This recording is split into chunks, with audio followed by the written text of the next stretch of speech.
Numa pacata cidade do Colorado, no meio de uma tarde ensolarada, Camille Johnson se viu sozinha em um parque em Fort Collins. As risadas das crianças ecoavam no ar, as famílias descansavam sob as árvores e os corredores corriam pela trilha.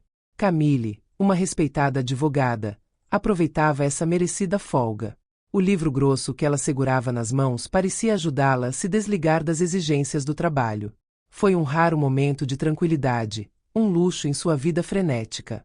Seu olhar se perdia de vez em quando no brilho dourado que banhava o parque, e um vento suave acariciava seus cabelos.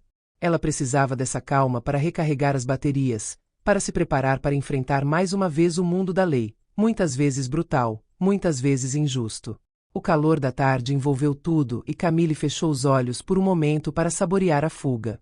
As tarefas do dia, casos a tratar, clientes a defender, intermináveis batalhas jurídicas, pareciam distantes, quase reais neste cenário de calma pacífica. Ela se sentiu em paz, uma sensação que não experimentava há muito tempo. Porém, a tranquilidade da tarde foi abalada pela chegada repentina de um carro da polícia, com os pneus cantando na calçada.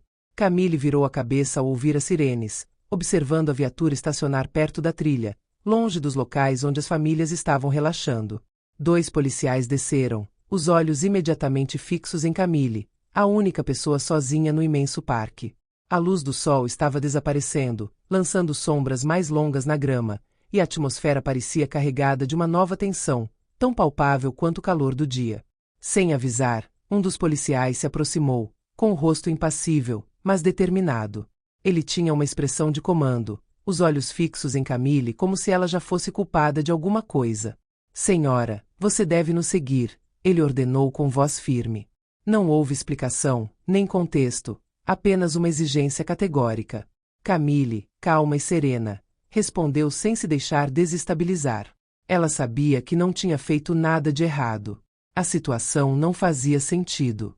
A polícia não tinha motivos para intervir num local público onde centenas de pessoas se reuniam todos os dias. Mas uma tensão, a princípio imperceptível, ergueu-se no ar, como uma nuvem escura prestes a explodir. As perguntas da polícia, a princípio banais, tornaram-se cada vez mais insistentes. Por que você está aqui? O que você está fazendo? Perguntou o segundo agente, com um brilho de suspeita nos olhos. Camille olhou para ele sem piscar, tentando manter a calma apesar da ansiedade que crescia dentro dela. Ela sabia que esta situação não fazia sentido, mas também sabia que cada palavra, cada gesto, tinha que ser medido. Estou descansando, ela respondeu calmamente. Estou aqui apenas para desfrutar de um pouco de paz e tranquilidade. Mas o policial não parecia convencido. Seus olhares endureceram, como se a mera presença dele fosse um crime em si. Camille respondeu pacificamente, mostrando-lhe sua carteira de motorista, como que para demonstrar que não tinha nada a esconder, que era uma cidadã comum, sem motivos para ser alvo de tratamento tão suspeito. Ela tentou manter a calma, mas o ar foi gradualmente adquirindo uma tensão insuportável. Suas mãos apertaram o livro que ela segurava momentos antes, um gesto que traiu o nervosismo que ela estava começando a sentir. A polícia, longe de estar convencida, não parecia disposta a ouvir. Eles ficaram ali, um na frente dela, o outro ao seu lado, bloqueando seu acesso à saída do parque. Eles não estavam mais apenas curiosos. A atitude deles tornou-se mais ameaçadora. Você não tem permissão para ficar aqui sozinho? Você não tem algo a esconder? Eles insistiram, suas vozes aumentando ligeiramente, uma implicação em cada palavra. Camille podia sentir a situação ficando fora de controle. Ela tentou manter a calma, recusando-se a responder a acusações infundadas. Já lhe expliquei o que estou fazendo aqui. Não há razão para você me deter. Ela respondeu com firmeza. Seus rostos endureceram, e um dos policiais deu um passo à frente, como se quisesse intimidar ainda mais. Camille, numa explosão de dignidade, recusou-se a ceder. Antes de me fazer mais perguntas, você deve me explicar o que está tentando fazer. Qual é o motivo deste interrogatório? O que eu fiz? A pergunta, embora simples, parecia fazê-los perder a calma. Os policiais trocaram olhares furtivos, numa tensão crescente marcada por pesados silêncios. Tornaram-se cada vez mais insistentes, as suas acusações tornaram-se mais fortes sem qualquer prova concreta. Um deles, mais agitado, aproximou-se dela e, em voz mais alta, disse: Você provavelmente se sente intocável porque é advogada, mas isso não a protege aqui. Você tem algo pelo que se censurar, não é? O tom condescendente e a agressão verbal abalaram Camille, mas ela não se deixaria provocar. De repente, num movimento precipitado e descontrolado, um dos policiais agarrou-a brutalmente pelo braço, puxando-a para si. O choque foi imediato e Camille sentiu o corpo tenso sob o impulso violento do homem. O som das algemas ecoou pelo ar parado do parque, rasgando a tranquilidade como o estrondo de um trovão. Camille, naquele momento, sentiu sua mente vacilar. A humilhação não estava apenas no ato em si, mas na forma como ela foi tratada, como se a sua presença ali, naquele parque tranquilo, fosse em si suspeita. Como se estar sozinha, ser negra, fosse uma prova de culpa. O tumulto atraiu a atenção dos transeuntes. Alguns olhares curiosos se voltaram para eles, então o telefone tocou, a gravação silenciosa do momento. Murmúrios surgiram entre os espectadores, e alguns tornaram-se mais ousados, suas vozes juntando-se à crescente cena de caos. Camille, sentindo-se humilhada, mas determinada a não ceder à injustiça, sentiu uma raiva profunda ao ver as algemas fecharem-se em seus pulsos. Ela não se permitiria ser silenciada. Ela não se deixaria ser um exemplo de submissão.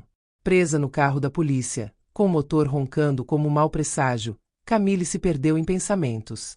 Longe do olhar acusatório, ela tentou racionalizar o acontecimento. Esta tarde, que ela imaginou como uma simples pausa, se transformou em uma provação. Este momento de tranquilidade, que se tornou uma viragem brutal na sua vida, não iria defini-la. Ela prometeu a si mesma que não deixaria que aquela provação a destruísse, não esqueceria que tinha o direito de ter uma palavra a dizer, o direito à justiça. Mas no fundo dela algo mudou. Ela entendeu que, como mulher, como pessoa negra, cada dia neste sistema de justiça nunca foi tão fácil quanto parecia. As horas seguintes foram marcadas por humilhações na delegacia. Camille, privada de qualquer recurso, é submetida a interrogatórios incessantes, revistas corporais e gestos degradantes, cada um dos quais aumenta a humilhação do momento. A polícia tratava-a como culpada antes mesmo de procurar qualquer prova. As suas perguntas incessantes tornavam-se cada vez mais intrusivas, como se cada palavra visasse quebrá-la. Onde exatamente você estava antes de vir para cá? Por que está sozinho? Repetiam com insistência, como se a solidão de uma mulher negra fosse em si suspeita. Cada pergunta, por mais trivial que fosse, parecia um golpe à sua dignidade. As impressões digitais foram tiradas com frieza mecânica, como se sua identidade nada mais fosse do que um detalhe a ser catalogado em um procedimento. A revista física que se seguiu, embora de acordo com os protocolos, pareceu-lhe um ato de pura desumanização. Os gestos foram mais violentos do que o necessário, os olhares dos policiais cheios de julgamento. O frio das paredes de metal, o cheiro desagradável da cela, a luz forte dos pálidos néons, tudo parecia pensado para reduzi-la a um simples corpo sem valor. Os minutos se prolongaram como horas, cada momento acrescentando peso ao peso da injustiça. Porém, nesta cela estreita, Camille não se deixou esmagar. O tempo passou devagar, mas em sua mente os pensamentos fluíam com uma clareza inesperada. Sua dignidade não foi completamente apagada. Ela sabia que tinha que lutar, por si mesma, por aqueles que não conseguiam falar contra as injustiças diárias.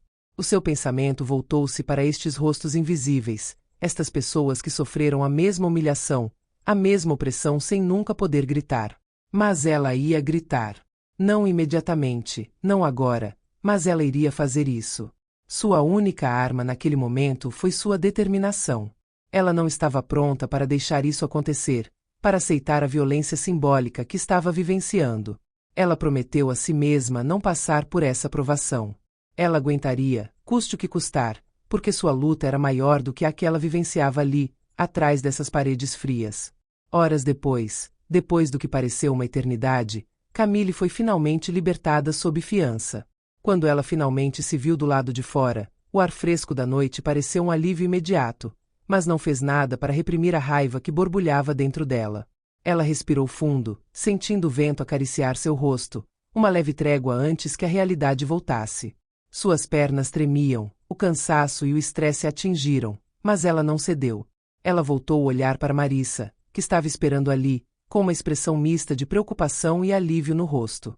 Ela se aproximou dela, abrindo os braços em uma recepção silenciosa, mas compreensiva. Eu lutarei, Marissa, disse Camille, com a voz firme, mas a dor em seus olhos era palpável, traindo tudo o que ela havia suportado. Eu não vou deixar isso passar. Estas palavras não foram apenas uma promessa amiga, mas um juramento que ela fez a si mesma, uma afirmação da sua própria resiliência face à injustiça. Ela se levantou, pronta para levar essa luta até o fim, porque não era mais apenas uma questão de seu próprio caso. Foi a luta de uma vida, uma luta pela justiça, pela verdade, por aqueles que não conseguiram defender a sua honra como ela iria fazer. A sua dor, por mais forte que fosse, não seria maior do que o seu desejo de justiça. Em casa, Camille mergulhou na elaboração da denúncia, tarefa pesada, mas inevitável. As palavras que ela escreveu estavam cheias de raiva e determinação, mas também de um desejo inabalável de justiça. Cada frase que escreveu pretendia denunciar não só os abusos da polícia, mas também chamar a atenção para os abusos sistêmicos da justiça, um sistema que, muitas vezes, deixava os mais vulneráveis à mercê das autoridades. Ela sabia que não seria fácil. Ela não era ingênua. Mas foi uma luta que ela teve que travar, por si mesma e por aqueles que não tinham voz. O apoio da comunidade, que rapidamente se formou em torno dela, trouxe um conforto inesperado. O vídeo do incidente, transmitido online, circulou nas redes sociais. O rosto de Camille, calmo mas determinado apesar da humilhação, ressoou em muitas pessoas que se reconheceram em sua história. Mensagens de solidariedade inundaram seus relatos, de estranhos que lhe agradeceram por ter enfrentado essa batalha de frente. Isso a fortaleceu e, aos poucos, um verdadeiro movimento de apoio foi sendo construído ao seu redor. Associações de direitos civis, grupos comunitários e até colegas de trabalho encorajaram-no na sua abordagem. Camille não estava mais sozinha. Este apoio tornou-se o seu escudo e a sua espada na luta que se aproximava. Aos poucos ela construiu seu arquivo. Ela era metódica, nada deveria escapar dela. Cada depoimento, cada vídeo de vigilância, cada documento, cada mensagem de apoio tornou-se uma peça do quebra-cabeça. Nenhum detalhe era pequeno demais. Ela compilou tudo, incansavelmente. A pressão era enorme, mas cada passo que ela dava, cada nova peça que acrescentava ao seu arquivo, fortalecia sua convicção. Ela sabia que essa luta seria longa, mas não havia como voltar atrás. Sua causa agora era muito maior que ela. Ela tornou-se o símbolo da resistência contra a injustiça, uma voz para aqueles que, como ela, eram invisíveis e ignorados. A discriminação sistêmica não era simplesmente uma questão de lidar com ela individualmente. Tratava-se de destacar as desigualdades profundamente enraizadas na sociedade. Camille fez uma promessa a si mesma. Ela não venceria apenas para si mesma, mas para todos aqueles que muitas vezes eram deixados para trás. Os dias foram passando e, à medida que o caso crescia, Camille sentia a pressão aumentar. Ela não era mais simplesmente uma advogada buscando fazer justiça. Ela se tornou o rosto de uma luta que ia além do seu próprio caso. Cada mensagem, cada reação mediática, cada artigo que saiu reforçou a ideia de que este assunto não dizia respeito apenas a ela, mas a uma multidão de vítimas invisíveis de injustiças sistêmicas. Ela viu-se carregando o fardo daqueles que normalmente não tinham o luxo de se defender num sistema que sempre parecia inclinar-se a favor daqueles que detinham o poder. Quando chegou a convocação para um juiz examinar o caso dos policiais, Camille sentiu um estranho arrepio. Ela sabia que este momento marcaria um ponto de viragem. E aconteceu, mas não da maneira que ela imaginou. Devido a um imbróglio administrativo, os autos foram cedidos a ela mesma. Camille Johnson, uma respeitada advogada, viu-se obrigada a julgar o caso que a mergulhou no abismo. O destino, ao que parecia, tinha uma cruel ironia reservada para ele. Ela nunca imaginou que um dia estaria nesta posição, um impasse contra a instituição a que pertencia. Era uma situação surreal e, no entanto, ali, na realidade fria e impessoal do sistema de justiça, ela viu-se confrontada com um grande desafio, não só fazer justiça, mas também superar a tentação de deixar que as suas emoções ditassem as suas decisões. No dia da audiência, a sala do tribunal estava lotada de gente. Jornalistas, ativistas dos direitos civis, membros da comunidade e apenas curiosos reuniram-se para testemunhar este momento decisivo. Murmúrios encheram a sala, criando uma atmosfera tensa, quase elétrica, de expectativa. Os bancos estavam lotados, os olhos fixos em Camille quando ela entrou na sala, vestida com seu vestido de advogada. Ereta, determinada, ela avançou, sua abordagem imbuída de uma dignidade silenciosa que impunha respeito. Diante dela, os policiais, aqueles que a haviam brutalizado e humilhado algumas semanas antes, estavam sentados, com postura rígida, rostos congelados numa expressão de impassibilidade calculada. Para eles, esta audiência parecia uma formalidade, um simples obstáculo administrativo que esperavam superar sem grandes dificuldades. Mas para Camille, este dia foi muito mais que uma audiência. Representou um momento de verdade, uma oportunidade para confrontar um sistema que muitas vezes virou as costas aos mais vulneráveis. Ela sabia que essa luta ia muito além da sua própria história. Foi uma oportunidade para mostrar a todos que mesmo as instituições mais rígidas poderiam ser responsabilizadas, que ninguém, nem mesmo os agentes da lei, estava acima da lei. As primeiras horas foram marcadas por uma tensão palpável. Os advogados de defesa dos policiais tentaram minimizar os fatos, falando em mal-entendidos, protocolos mal interpretados e erros humanos. Mas Camille, munida de evidências sólidas e de uma calma imperturbável, desmantelou metodicamente cada argumento. Os vídeos de transeuntes, os depoimentos de testemunhas oculares e até as contradições nas declarações da polícia formaram um quadro contundente. Ela falou com uma clareza e precisão que não deixou margem para dúvidas. Cada palavra, cada frase carregava o peso de sua determinação e experiência pessoal. Foi mais do que um apelo legal, foi uma denúncia poderosa de um sistema que, durante demasiado tempo, permitiu tais abusos. Na sala, os espectadores ficaram cativados. Alguns enxugaram discretamente as lágrimas enquanto ouviam Camille contar com calma, mas com emoção, a maneira como ela foi tratada naquele dia. Outros a sentiram em solidariedade silenciosa. Cada palavra de Camille soava como um apelo à justiça, uma voz levantada para aqueles que, como ela, tinham sido silenciados. O momento mais comovente aconteceu quando ela parou, olhou para os juízes e disse: "Este julgamento não é só meu. Representa uma oportunidade para esta instituição provar que pode ser justa, que pode defender os princípios que afirma encarnar. Não é apenas uma questão pessoal. É uma luta para aqueles que, nas sombras, nunca tiveram a oportunidade de ser ouvidos." A sua voz, embora firme, tremia ligeiramente de emoção, mas isso tornou as suas palavras ainda mais poderosas. Os policiais pareciam desconfortáveis pela primeira vez. A sua fachada de confiança rachou ligeiramente sob a pressão das provas e o olhar acusatório do público. Os seus advogados estavam agitados, procurando formas de corrigir uma situação que estava claramente fora do seu controle. Mas já era tarde demais. Camille assumiu o controle desse público, não por arrogância ou vingança, mas por força interior e por uma verdade que ninguém poderia negar. Quando o juiz principal anunciou que o caso seria deliberado, a sala prendeu a respiração. A tensão estava no auge, mas Camille se manteve firme. Ela tinha feito tudo ao seu alcance. Ela lutou com dignidade e honestidade e, independentemente do veredicto, sabia que já havia conquistado uma vitória.